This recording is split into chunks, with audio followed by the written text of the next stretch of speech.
Delphi, a quiet town in rural Indiana where life once moved at a gentle, predictable pace. But on February 13th, 2017, that tranquility was violently shattered. The murders of Abigail Williams and Liberty German left a permanent scar in the fabric of this close-knit community. Headlines told the story of two young girls, vibrant and full of life, whose paths ended in an unspeakable tragedy. But beneath those headlines lies something far darker, a twisted narrative of whispers, rumors, and a tangled web of suspects. In this episode, we'll delve deeper into the early stages of the investigation, where the search for answers became a race against time. The first press conferences were a desperate plea for help, a call to action that would unleash an avalanche of tips and theories. Search warrants were issued, casting suspicion far and wide, as media coverage amplified every lead, no matter how tenuous. Witness statements painted a fragment of a story, but the truth remained elusive, hidden in the shadows. 2 days after the murders, on February 15th, law enforcement confirmed what the community was dreading. The search had come to a heartbreaking end. Abby and Libby were gone. As the weight of this devastating reality settled in, investigators took a step that would forever alter the case. That evening, they released an image, grainy and haunting, captured by Liberty's phone. It showed a man walking across the Monon High Bridge. The figure, now widely recognized as Bridge Guy, was unremarkable at first glance. Hands tucked into his pockets, head slightly bowed. He could have been anyone. But there was something about that image, its stillness, its eerie sense of foreboding, that lodged itself into the public's imagination. In that instant, he was no longer just a man in a photo. He became a symbol of the mystery, the embodiment of evil that would forever scar this town. He was a killer preserved in time, a reminder of the final moments of Abby and Libby's lives. Names like Brad Holder, whose dark online presence and unsettling ties to Odinist rituals raise serious questions. Richard Allen, a man who walked the trails that day and would later resurface as a key figure. Ron Logan, whose property became the scene of unimaginable speculation. Each suspect, a thread in a tangled web, carried with them secrets and suspicions that would shape the course of the investigation. Before we dissect these suspects, we need to revisit one of the most pivotal moments in the case, the press conference held on February 22nd, 2017. By this time, tips were flooding in. Some individuals had already been questioned, and others had their social media activity reviewed. But the press conference marked a turning point as investigators unveiled a clue that would captivate and haunt people. The short audio clip, recorded on Libby's phone. The words that were spoken down the hill. This moment became both a plea for assistance and an unforgettable echo of what had transpired that day on the bridge. It cemented the image of the Bridge Guy into our collective consciousness, a stark reminder of the danger that lurked so close to home. Let's take a moment to listen to what was shared with the world on February 22nd, 2017. Profession. Please understand we're human beings just like you. I stand anywhere in the nation with people standing behind me. And I would suggest to you that every time something like this happens, a little piece of us dies as well. But I also want you to understand how committed we are as a collective one, and we will continue. This has been briefed all the way up to the director of the FBI, Director Comey, and Greg Mass is going to talk a little bit about that. I've had an opportunity to speak to my boss, Governor Eric Holcomb, a couple different times about this situation, and every time I do, I see this look that comes over his face, just like yours and his community's. And that's the unfortunate experience of experiencing evil. We're not stopping. The poster in front of you. Someone knows who this individual is. Someone knows who this individual is. Is it a family member? Is it a neighbor? Is it an acquaintance? Is it an associate? Or maybe that one guy that lives over at that one place that just kind of not right. Maybe it's his jeans. Maybe it's his jacket or his sweatshirt. Maybe it's his shirt tail. Maybe it's his posture. Maybe it's the right hand in his pocket. You see, even with technology, we need human intelligence. In other words, we need you. I'm not suggesting that science, that everything that we can do as science has been done, because we are just getting started.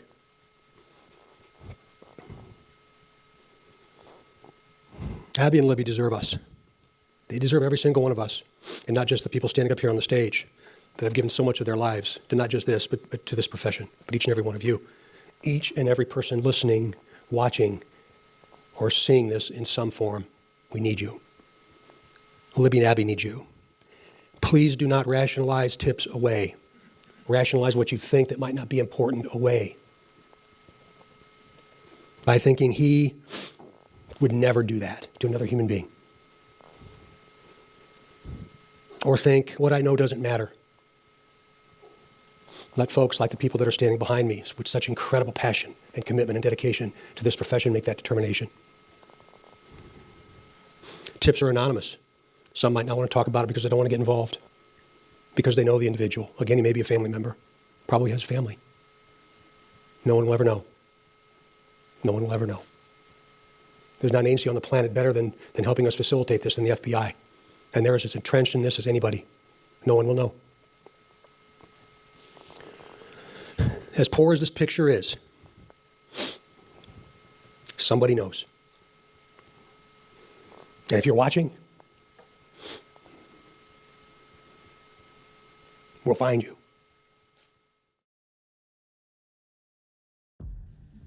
Now let's explore the individuals who became entangled in this dark story.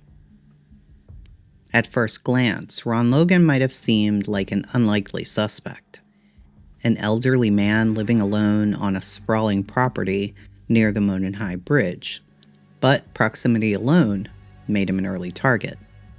The bodies of Abby and Libby were found on his land, a fact that would haunt him for the rest of his life. For years, Logan was a figure of suspicion. The evidence against him, while circumstantial, was compelling enough to warrant a search of his property, and later led to chilling revelations about a supposed confession. We'll get to that. The Monon High Bridge Trail, a picturesque area that turned into a place of horror, ran near Logan's property. His proximity to where the bodies of Abby and Libby were found immediately drew attention. But it wasn't just the geography that raised eyebrows, it was his behavior. On the day of the murders, Logan reportedly asked a family member to lie for him, providing an alibi for the afternoon of the 13th. He claimed he had been out running errands far from the trails when the killings occurred. But phone data would contradict this.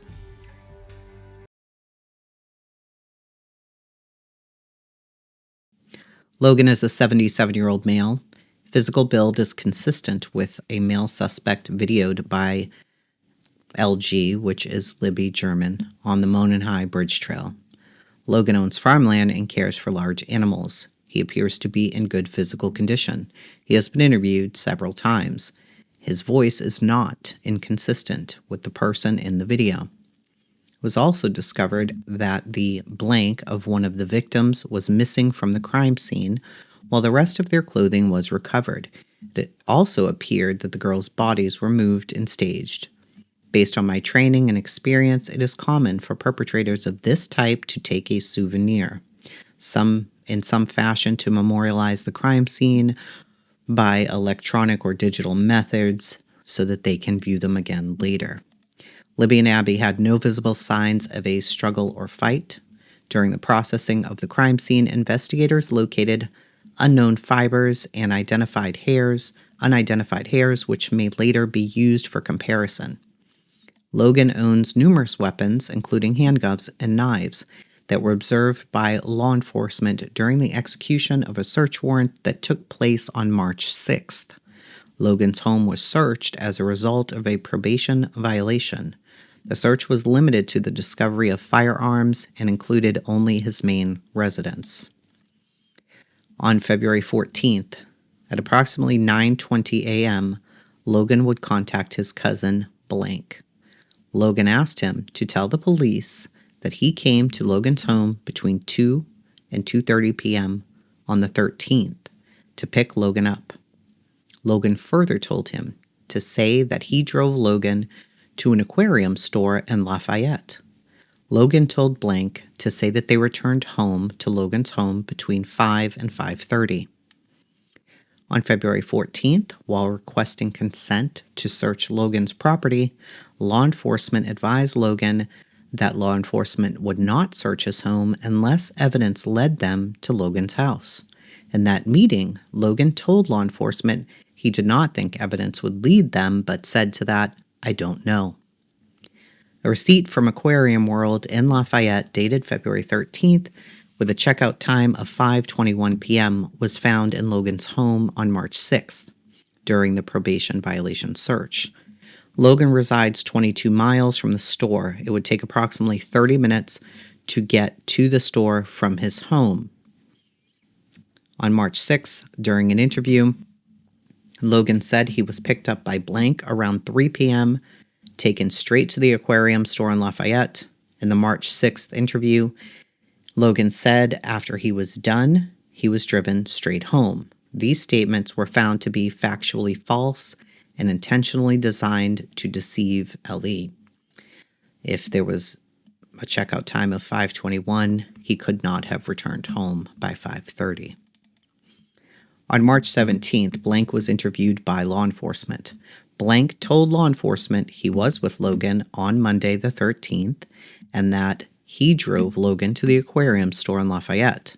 On March 9th, Blank was interviewed by another law enforcement officer regarding the trip to the aquarium.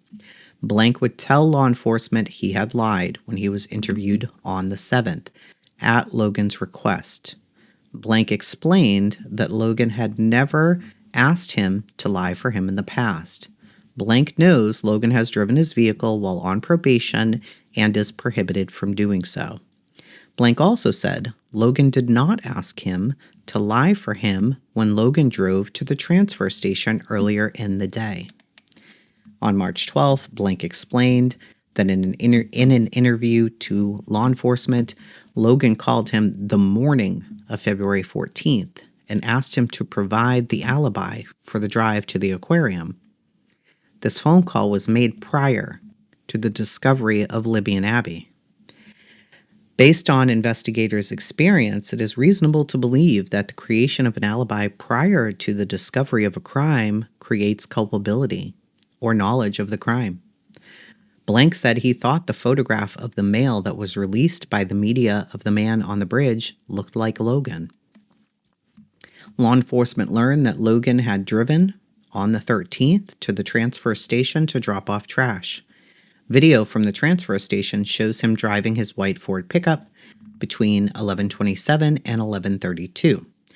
The video from the transfer station appears to be off by 26 minutes, putting him at the transfer station between 11:53 and 11:58. Logan did not ask his cousin to provide an alibi for his drive to the transfer station on the 13th.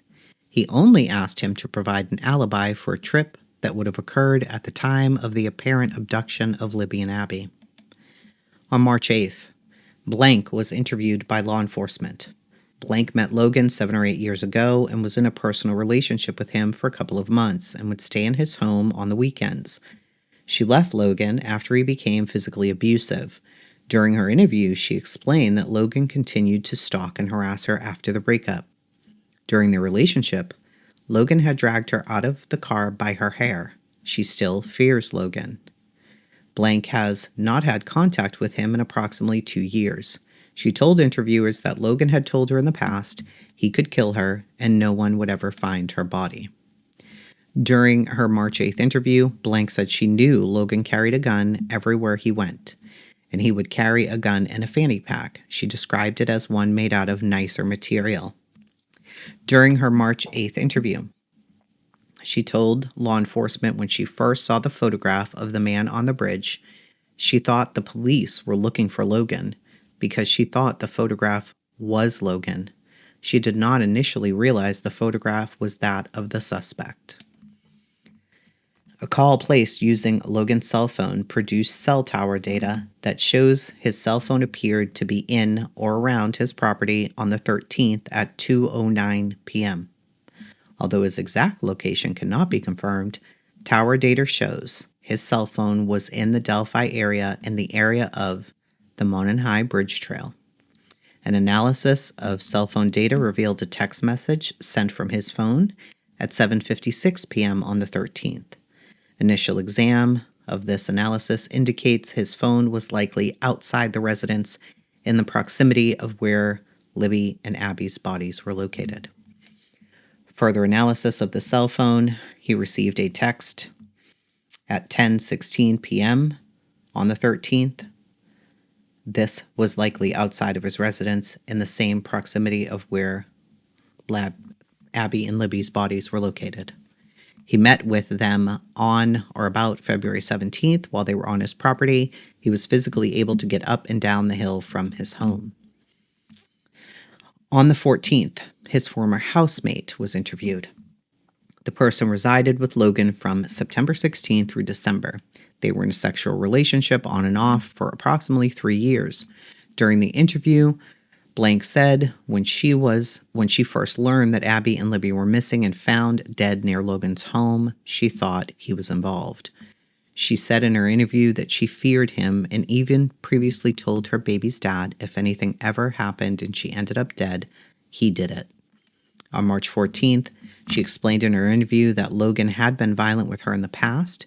She explained that on July 4th of 2016, while at his home, he punched her in the face, knocking her down. She said that she was drinking, but Logan was completely sober. She also explained that Logan was angry because she disrespected him in his home.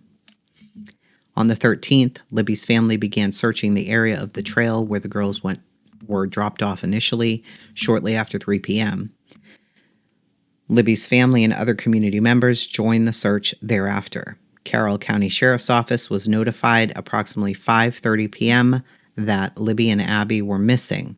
Once the search for Libby and Abby began, no one reported seeing any person matching the description of the male on the bridge. The FBI established a database for collecting tips. A search of the database revealed 15 tips in which citizens, both known and anonymous, attributed the crime to Logan for various reasons.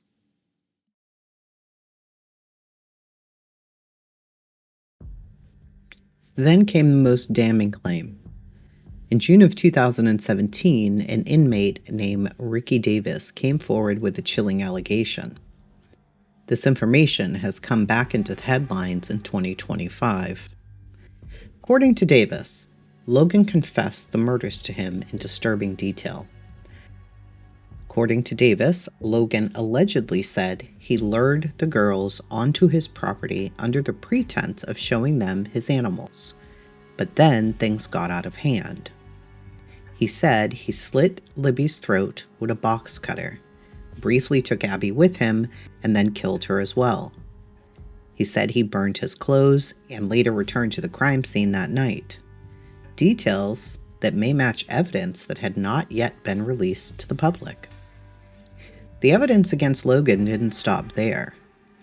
As we read in the search warrant, his own ex-girlfriend and cousin told law enforcement that they believe he resembled the man in the bridge photo.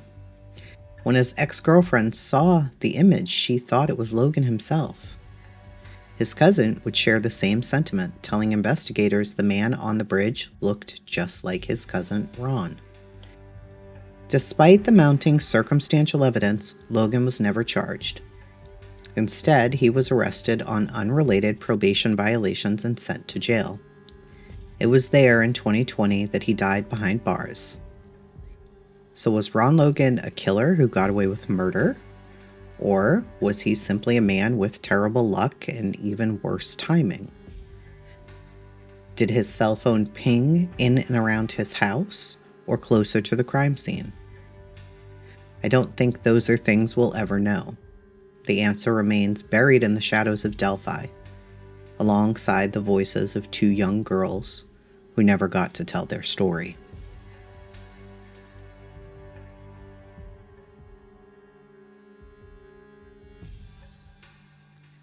Before we dive into the specific Odinism suspects, I need to take a quick step back and explain why this information is important. If you've been following the case closely, you know that the investigation into the Delphi murders has been full of twists and turns. One of the biggest revelations to come out was the Franks memorandum, a legal filing from the defense that suggests law enforcement might have withheld key information. Now, normally I would stick just to the timeline, but the Franks memo and the Rushville investigation are critical because they show that law enforcement did look into some of these Odinism suspects early on. Before I introduce you to the Odinism suspects themselves, I want you to understand what was happening behind the scenes with this investigation. Because if the defense is right, the official case against Richard Allen may not be as straightforward as it seems. As the Delphi case was progressing, the defense uncovered evidence suggesting that law enforcement could have withheld key information, particularly those connected to Odinism. This information came to light through the Franks memorandum, which the defense filed as part of a motion to request a Franks hearing. A Franks hearing is a legal process where the defense argues that law enforcement either intentionally misled the court or recklessly disregarded the truth when obtaining a search warrant. In this case, Richard Allen's attorneys claim that investigators ignored or even concealed evidence pointing to alternative suspects who practiced Odinism, a belief system that has been linked to ritualistic practices. So what the defense argued is that key members of the Delphi investigation, including Carroll County Sheriff Tony Liggett and ISP Sergeant Jerry Holman, actively downplayed or disregarded evidence against Odinistic involvement in the murders. One major point of contention is how investigators handled forensic analysis of symbols found at the crime scene. Initially, law enforcement claimed that a Purdue University professor had dismissed the idea that the sticks placed on Abby and Libby's bodies were connected to Odinism. However, depositions later revealed that this was misleading. The professor, Dr. Jeffrey Turco, actually believed the symbols were runic in nature and could indicate ritualistic elements. Furthermore, he had consulted with a Harvard colleague who agreed with his assessment. But despite this, investigators allegedly suppressed Turco's findings, with one officer claiming they couldn't locate the professor. But one day after the defense publicly revealed their findings in the Frank memo, law enforcement suddenly found Turco and conducted an interview. Okay, but why does any of this matter? The defense believes the suppression of evidence wasn't accidental. It was an effort to keep the case focused on Richard Allen while disregarding other viable suspects. Some of the men tied to Odinism had already been investigated and interviewed by the police early in the investigation. But it appears that these interviews weren't as thorough as the independent investigation being led by former Rushville Assistant Police Chief Todd Click.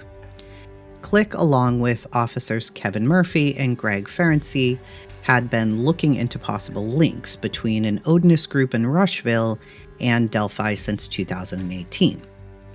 His investigation was separate from the official Delphi case, but the findings could have provided the alternative theory. Concerned that the primary investigation was being ignored, Click sent a letter to the Carroll County prosecutors in May of 2023, detailing his findings. But the defense claims that this letter, potentially containing exculpatory evidence, was not shared with them until much later. If the defense's claims are true, it raises major concerns about the integrity of the investigation into Richard Allen.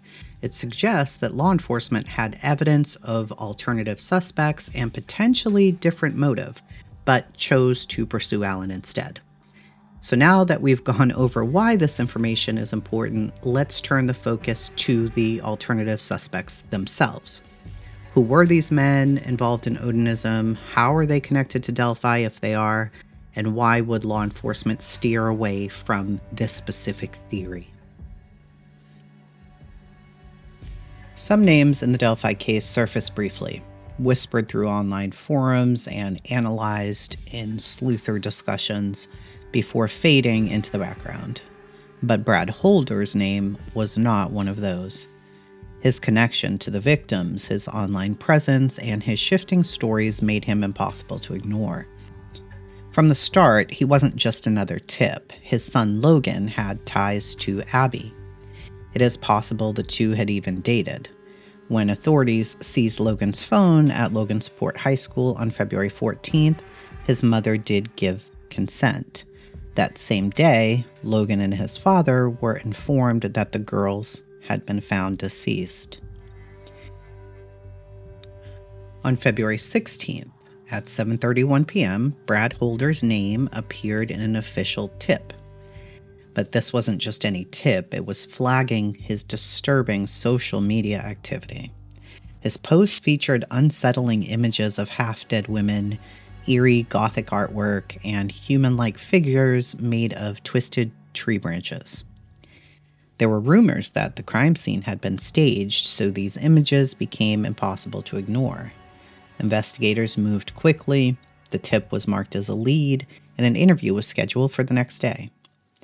Brad Holder sat across from FBI Special Agent Adam Pohl and Hammond Police Sergeant Christopher Gauthier inside the Delphi Police Department. He was questioned about his connection to Abby Williams and Liberty, and his son's relationship with Abby, as well as his whereabouts on February 13th. Brad would tell investigators his son Logan had been friends with Abby and communicated with her online. He said he'd never met Abby himself. He worked a full shift at Waste Management in Buffalo, Indiana that day until somewhere between 2 and 4 p.m., and after work he went to work out at the Workout Anytime gym in Logansport. He claimed he was nowhere near Delphi that entire day. But there were inconsistencies. During the interview, Holder revealed something else, something that set him apart from other tips that investigators were chasing down.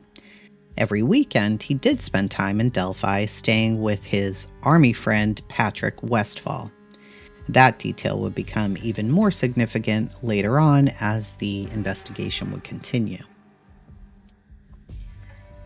On March 9th, a tip came in describing Holder as dark and scary. His social media was unsettling and full of this dark imagery. Despite this, lead investigator Tony Liggett reviewed the tip and determined there was no follow-up needed. On March 19th, a caller reported that Holder's voice bore a striking resemblance to the suspect heard in the infamous Bridge Guy recording.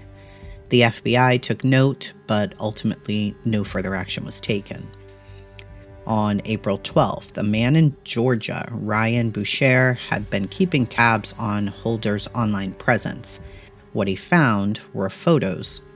One was posed. It was two women as if they were dead, and their bodies were covered in tree branches. This imagery would eerily resemble elements of the Delphi crime scene. He first reported his concerns to the Carroll County Sheriff Tobe Lesenby, who dismissed them. But undeterred, he went on and contacted Indiana State Police, where Trooper Winters received the report and shared it with ISP investigator Jerry Holman. Holman declined to pursue it further, stating that Holder had already been interviewed. On April 13th, Pulaski County Deputy Frederick Rogers attempted to verify Holder's alibi. His time card showed he clocked in at 4:55 a.m. and out at 2:45 p.m. at the Liberty landfill. HR confirmed that time card tampering was unlikely.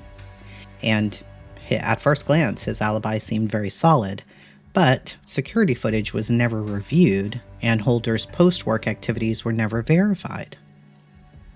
April 14th, a tipster reported that Holder attended Libby and Abby's funeral.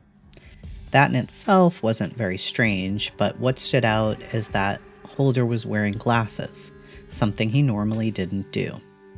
And of course, that could have been nothing. But the bridge guy sketch was circulating around at the time, and some saw this as his attempt to subtly alter his appearance. August 14th. 2 women in a Facebook group made a claim. Brad Holder had murdered the girls as a pagan ritual sacrifice and left an F on their bodies. Indiana State Police Roland Purdy reviewed this tip, and his response was no further action required.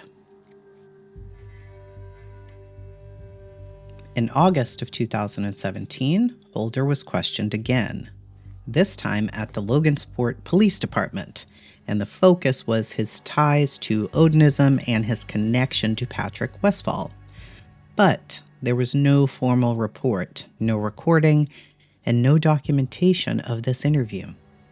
Years later, defense attorneys reviewing the case file flagged this as a major gap in the investigation.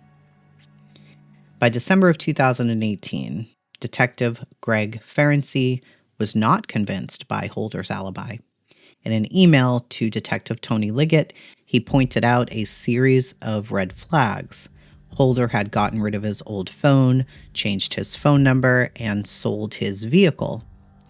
Individually, these actions might not mean much, but together, they painted a picture of someone trying to remove traces of their past, according to Ferenczi. August 30th, 2023. Holder was questioned one last time. His demeanor was very calm, and his answers seemed somewhat rehearsed. In 2017, he had told investigators he'd never met Abby Williams, but in 2023, he said he had met her, but just once. Now, this could just be a simple memory lapse, but I think he would have remembered better back then than he would have years later. The investigators had his phone directly in front of them, but they never asked at any time to extract any data, and that was another missed opportunity. Brad Holder's name didn't just surface once in this case. It came up over and over again. His social media contained imagery eerily similar to what was rumored about the crime scene. Sticks arranged in symbols, bodies posed in unnatural ways, references to runes. Was this just a coincidence? Was he simply a man with a dark aesthetic who happened to be pulled into the Delphi case? Investigators were able to confirm Holder was at work during the estimated time Abby and Libby were killed. That fact placed him away from the scene, but did it exclude him from knowledge of what happened? His timeline was never fully verified beyond his work hours. His phone was never extracted, even when investigators had possession during later interviews. And when suspicion fell on him, his reaction wasn't to disappear quietly. Instead, he went online, making videos mocking those who believed he could be involved. And maybe that was just frustration, anger at being dragged into a case like Delphi. Maybe he saw the investigation as incompetent and wanted to highlight its flaws. But Holder wasn't the only person connected to this case who raised questions. His friend, Patrick Westfall, was about to become another name investigators couldn't ignore. Patrick Westfall and Brad Holder weren't just connected by their time in the military. Their bond ran deeper, rooted in a shared belief system. They didn't just swap war stories over drinks. They followed the old gods, such as Odin, and they embraced the warrior's path, a way of life built on strength, honor, and tradition. In February of 2017, Just days after the murders of Abby and Libby, that bond would be shattered. According to Amber Holder, Brad's ex-wife, something happened during a ritual near a river close to Westfall's home. The details were murky, intentionally so. Holder had been intoxicated and rattled, and he hinted at something dark and violent. He said the fallout was immediate and abrupt, permanent severing of their friendship. What could cause two men, bound by bloodshed and belief, to suddenly turn on each other? Amber would tell investigators that Holder pointed a finger at Westfall, claiming that he and his people were responsible for the murders of Abby and Libby. Holder claimed that Westfall had a twisted ideology, one that justified violence if it meant preserving a perceived racial purity. He insinuated that one of the victims' families had mixed outside their race, and that was enough for Westfall to take action. Holder would warn Amber, quote, "I can only protect you so much if you keep asking questions," end quote. Was this a drunken attempt to deflect blame, or had Holder revealed something he was never meant to say? On February 19th of 2017, 6 days after the murders, investigators knocked on Patrick Westfall's door. His home sat 3.1 miles, just 7 minutes from the Monon High Bridge. Special Agent Adam Poe and Sergeant Christopher Goatee would sit across from Westfall inside his home. He did not appear nervous, and he did not hesitate. He fully cooperated. Westfall told investigators he was a priest of Asatru, a warrior-focused belief system rooted in Norse mythology. Every week, he hosted gatherings at his home, where a small group of followers would meet, sometimes in wooded areas, but mostly at his home, to honor their gods. When it came to his alibi, things became less clear. Westfall said that on the 13th, the day Abby and Libby were killed, he was at home with his son. But his son was never questioned. No neighbors were interviewed to confirm his presence. His alibi was simply accepted at face value. Investigators noted Westfall's association with the Vinlanders, a group known for its ties to white supremacy. His connection to Brad Holder was undeniable. But there was another name, Johnny Messer, a recruiter for the Odinite movement, linked to both Westfall and Holder. A network was emerging.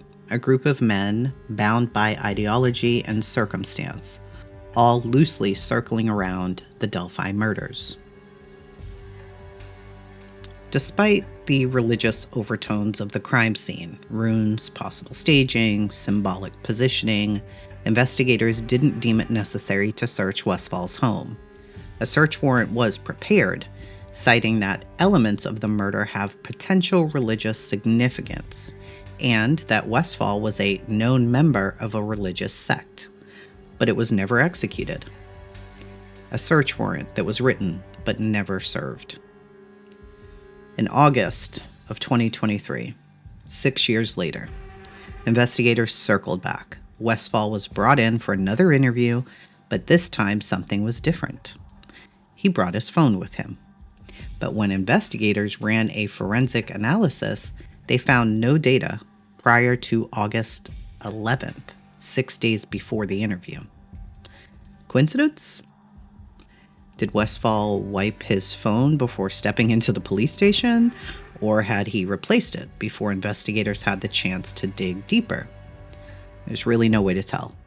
He took a polygraph and he passed. He provided a DNA sample, even though he would brush it off, saying his DNA was already in the system because of his military service. In later interview, Westfall would lash out at investigators, calling them incompetent and criticizing the community for staying silent about Delphi's dark and dirty secrets. When asked about his old friend Johnny Messer, Westfall was quick to distance himself.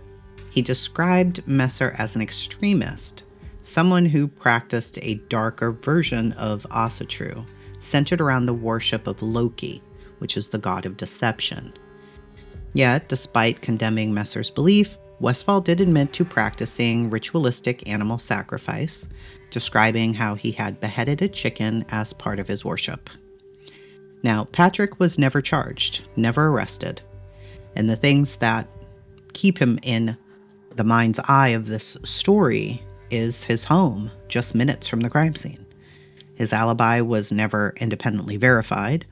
His phone was either wiped clean or was brand new just before the police questioned him, and his name repeatedly surfaced alongside others who would be linked to the case.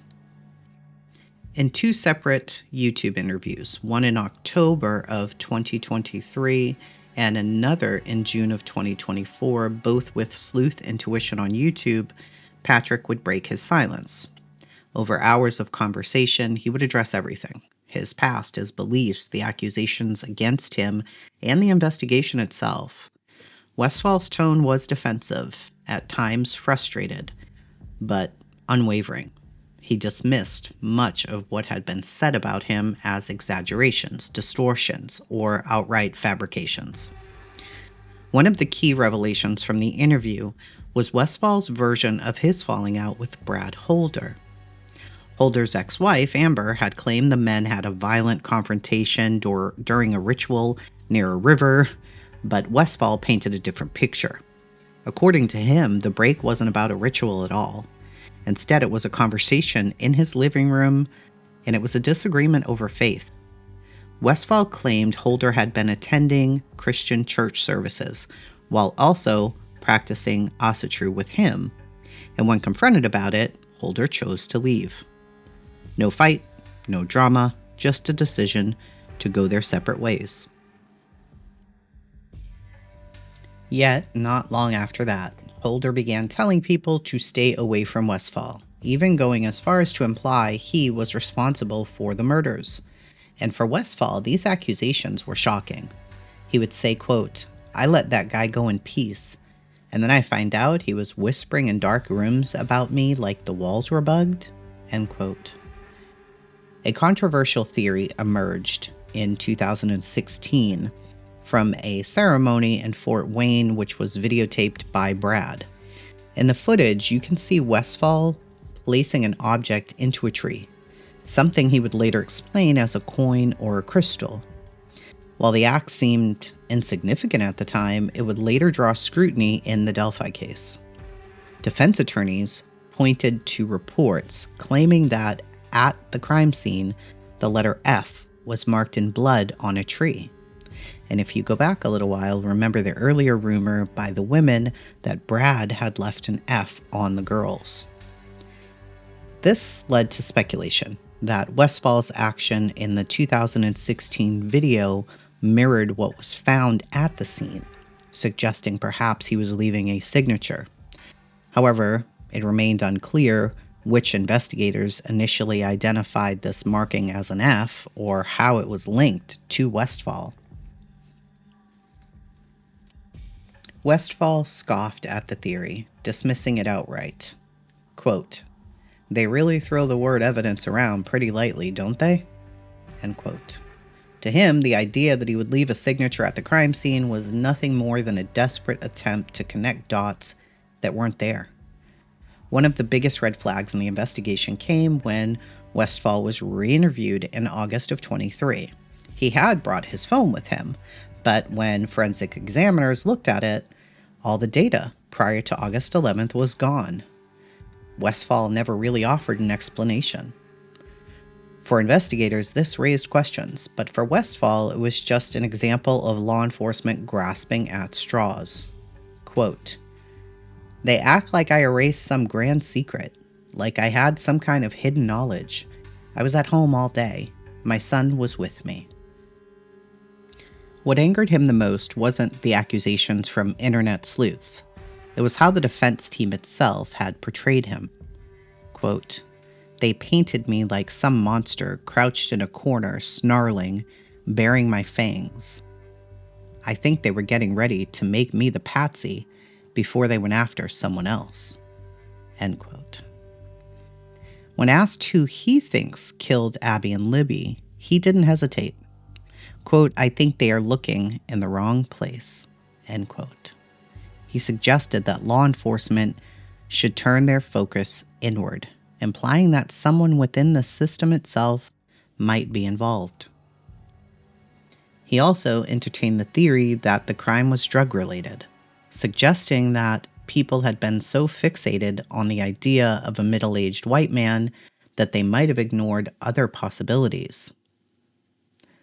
Westfall did not pretend to be a saint during these interviews. He would say, quote, "I know I look scary. I know what my background looks like on paper. But people love guys like me when we're sent overseas to protect them. Then they don't know what to do with us when we come home." End quote. So he did acknowledge his past, his affiliations, his rough demeanor, but he rejected outright that he was capable of something like the Delphi murders. Still, he knew no matter what evidence cleared him, people won't stop looking at him. Quote, "Even if they catch the guy tomorrow and it's 100% airtight, I'm still going to be guilty in people's eyes. My name is stuck to this now forever." End quote. In the tangled web of suspects surrounding the Delphi murders, few stand out quite like Elvis Fields.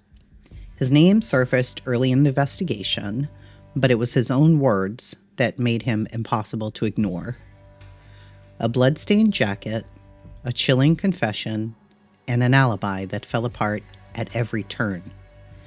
Yet despite those things, Elvis was never arrested. It started the morning after the murders, February 14th, 2017. Elvis came home jittery, nervous, and agitated. In his hands was a blue coat, stained with blood. He handed it to his sister Mary Jacobs, offering a rambling, disjointed explanation. "We're kind of in a gang," he muttered. Then came something even more chilling. He told Mary he had been on a bridge with 2 girls, and then he singled one of them out by name. "Abigail was a troublemaker. I had to give her horns." At first, Mary wasn't sure what to make of that, but as the news was breaking about the murders of Abby and Libby, a sickening realization set in. The details Elvis casually shared were too specific. Mary immediately reported what she heard to law enforcement. Law enforcement took the tip seriously enough to bring Elvis in for questioning. But when he sat down with detectives at the Rushville PD in 2018, he adamantly denied leaving town on the day of the murders. "I have proof of witnesses," he insisted. But when pressed for any actual proof, he couldn't provide a single name. At that moment, investigators had no evidence to hold him, so they let him leave. But just as he was being dropped off at home, Elvis suddenly turned back around and approached the trooper's car. And his next words would never be forgotten. "If my spit is found on one of the girls, but I can explain it away, would I still be in trouble?" The trooper, Kevin Murphy, immediately reported this up the chain. Yet, despite how suspicious that comment was, Unified Command never followed up. If what Elvis had told his sister Mary had raised eyebrows, what he later would tell his sister Joyce should have set off alarm bells. In October of 2017, months before his formal interview with the police, Elvis was living with Joyce after the death of her boyfriend. One evening, he made a confession. He would tell Joyce, "I'm in trouble and I'm going away for a long time." When Joyce asked him what he meant, he would say, "I was on that trail and that bridge with those girls when they were murdered. There were 2 other people there with me when it happened, and I spit on one of the girls after they were killed." At first, Joyce did not want to believe this. When police first questioned her about Elvis, she denied knowing anything incriminating at all. But by August of 2018, she changed her story and told law enforcement what Elvis had told her nearly a year prior. Now investigators had 2 different sisters coming forward, one reporting a bloody jacket and a statement, and the other recalling a direct confession. Investigators went on to try to verify where Elvis was on February 13th, but his story would crumble. Elvis, along with Rod Abrams and Ned Smith, claimed they had been in Muncie visiting a friend at the hospital. But when police checked phone records, hospital logs, and surveillance footage, they found no proof that any of them were there. And even more telling, Elvis's own phone. Records showed that his phone remained in Rushville for 9 hours straight that day with no activity at all. For a man who always carried his phone, this was highly unusual. Was it a coincidence? Had Elvis been told to leave his phone behind to prevent it from pinging? Investigators dug deeper. At this point, they seemed convinced that Elvis wasn't telling the truth about his alibi or much of anything, and a search warrant was drafted for his home. Once the search warrant was drafted, detectives Greg Ferenczi and Kevin Murphy pushed for it to be executed, but Unified Command refused to sign off on it. Why? We don't know. While police continued digging into Elvis, another name kept coming up: Johnny Messer. Johnny was a recruiter for the Vinlanders, a white supremacist group. He had been involved with Brad Holder and perhaps Westfall, the other people that we've already discussed, and investigators wanted to know if maybe Elvis was connected to them as well. During his second police interview in June of 2018, Elvis flat out denied knowing Messer at all. But Messer would tell a different story. In October of 2018, he revealed that Elvis had actually lived with his uncle Billy. Not only that, but Elvis's father figure, Ned Smith, and Rod Abrams had all wanted to join the same club as Brad Holder. Was Elvis lying to the police to hide his connection to Holder, and if so, why? By October of 2018, police would sit down with Elvis for the third time, and here's where his alibi collapsed. His connection to other people we've discussed was undeniable. His own words were placing him at the crime scene, but he wasn't charged, so detectives made one last effort. They asked him to take a polygraph test, but Elvis refused. His attorney had advised him not to. Ned Smith, the same man who was sitting beside him during his interviews, was the same man who had paid for his legal defense, and the same man whose own alibi didn't hold up either. So, despite the multiple confessions, the failed alibi, deeply suspicious behavior, refusal to take a polygraph test, and having an attorney, Fields was never arrested. And his chilling words still echo in the case. "I'm in trouble, and I'm going away for a long time."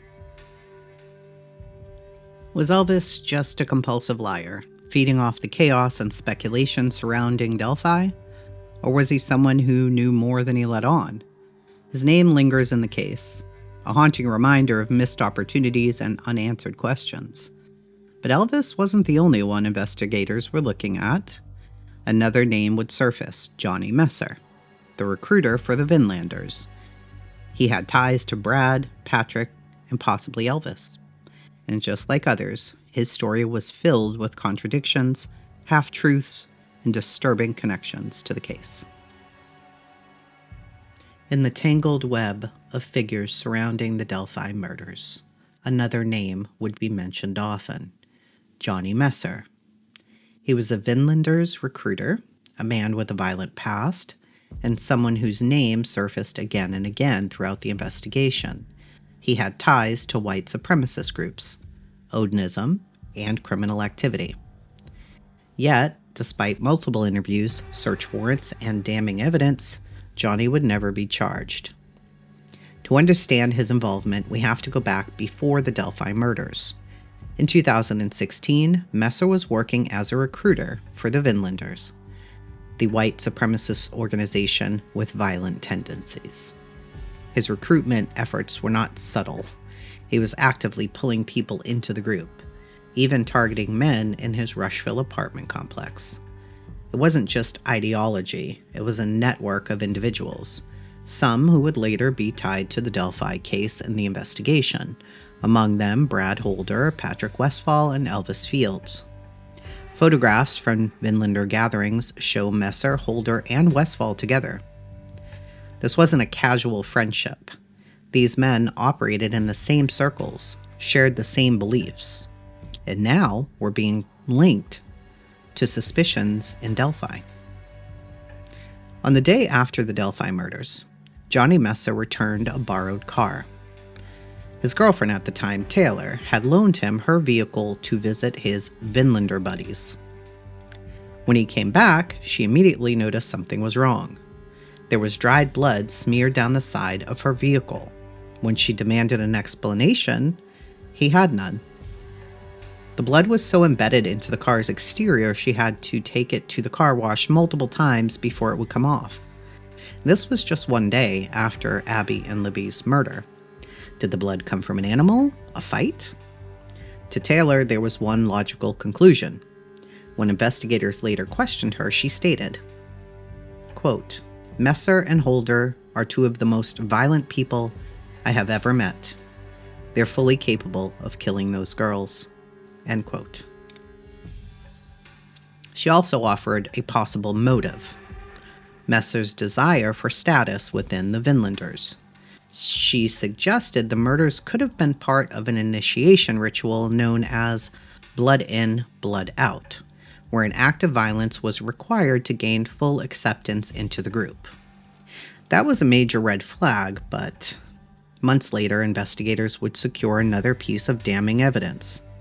Taylor had been recording Johnny's phone calls, and what the investigators heard was disturbing. These recordings weren't idle threats. They were cold, calculated statements of intent. When police secured a search warrant for Taylor's phone, they found the recordings confirming Messer's violent nature and willingness to kill. Despite this, he was not charged. In 2 calls, he was offering money to have someone tracked down and harmed or killed.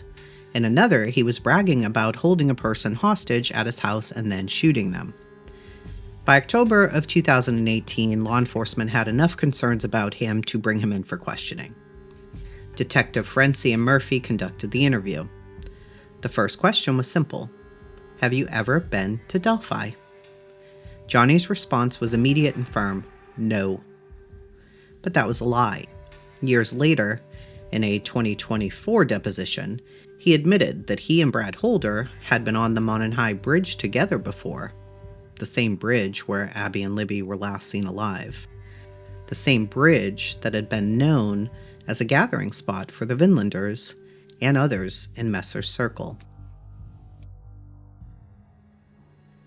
But the contradictions didn't stop there. During the 2018 interview, Messer had tried to distance himself from Elvis Fields, but when pressed further, he admitted that Elvis lived with his uncle Billy. It was another lie exposed, another attempt to sever a connection that was becoming harder to ignore. January 30th of 2019, there was a search warrant for Messer's phone. This was more than a year after his first interview. Investigators were seeking history to his call history, his text messages, his photo gallery, any stored data that might link him somehow to the Delphi cases. I cannot locate any information on whether or not anything was found. There is no detail on this search.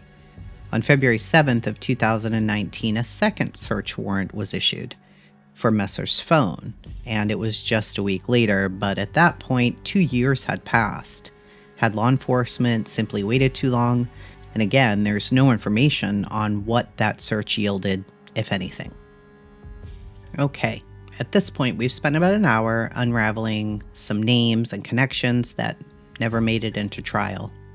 Ron Logan, the man whose property became the crime scene, a potential suspect from day one, dismissed by police despite suspicious activity and an unverified alibi. Elvis Fields, the man who confessed to his sisters, claiming to have been on the bridge with Abby and Libby, and whose own words placed him at the scene, yet no charges were filed. Brad Holder, the man whose social media mirrored eerie crime scene details, whose son was reportedly close to Abby, and whose name kept surfacing in whispers and tips. Patrick Westfall, the self-proclaimed Asatru priest, the man whose home was minutes from the Monon High Bridge, whose connection to Holder and Messer raised more questions than provided answers. Johnny Messer, the violent recruiter for the Vinlanders, the man who returned a car covered in blood the day after the murders, and the man who lied about being in Delphi until he admitted he had been there before with Brad Holder. These are not just theories. These are names that investigators did look into, gather evidence on, and ultimately dismissed. These are the names that Richard Allen's defense team was barred from mentioning in court. These are names that remain in the shadow of Delphi. But there is another name that looms just as large in this case: Keegan Kline, a known predator behind the Anthony Shots catfish account. The account that had been communicating with Libby just hours before her death. The man whose father, Jerry Kline, may have played an even darker role in the case. In the next episode, we're going to shift our focus to Keegan and his father, Jerry. Who was Keegan, and why was he never charged in connection with Delphi? What was the true purpose of the Anthony Shots catfish account? What do Keegan's own searches, alibis, and statements reveal about his potential involvement? And could his dad, Jerry, be a missing piece in the puzzle? We're going to look into the police transcripts, interrogation, and the digital trail that led to Keegan Kline's arrest, and why his name was kept out of the Delphi trial along with the others. The case has been decided. A jury heard the evidence, deliberated, and convicted Richard Allen. He has been sentenced, and now this case will move into appeals. But that doesn't mean the questions disappear. Richard Allen confessed, but so did Elvis Fields, multiple times to multiple people. Allen's clothing was similar to what was seen on the bridge that day. But what about the blue bloody coat Elvis had? What about the blood-stained car that Johnny returned, where cameras checked to see if it was in and around the area? The homemade knives that Brad Holder crafted? The confessions of Ron Logan? The inclusion of a box cutter, and the fact that the girls' throats were cut? The crime scene details that these men seemed to know despite supposedly never being there. If we accept that Allen's confession was enough to convict him, then why weren't the other confessions, statements, and red flags taken as seriously? No DNA places Allen at that crime scene. And yet, alternative suspects were barred from the courtroom, leaving the jury with only one version of the story: the state's. This isn't about conspiracy theories or wild speculation. Everything I am sharing with you comes from documents, depositions, interviews, and evidence that law enforcement collected, not personal speculation or outside theories. People like Todd Click, Kevin Murphy, Greg Ferenczi spent years investigating some of these men, following up on leads, conducting interviews, and even requesting search warrants. But much like how Richard Allen wasn't looked at for 5 years, their work wasn't fully pursued by Unified Command. So the question will remain, did they miss something else? Or is the evidence against Allen so strong that all of these other things should be disregarded? The murders of Abby and Libby deserve full transparency, not selective justice. The appeal process will continue, and maybe, more of the story will finally be told. If this case frustrates you, you're not alone. Until next time, stay safe, stay skeptical, and keep questioning.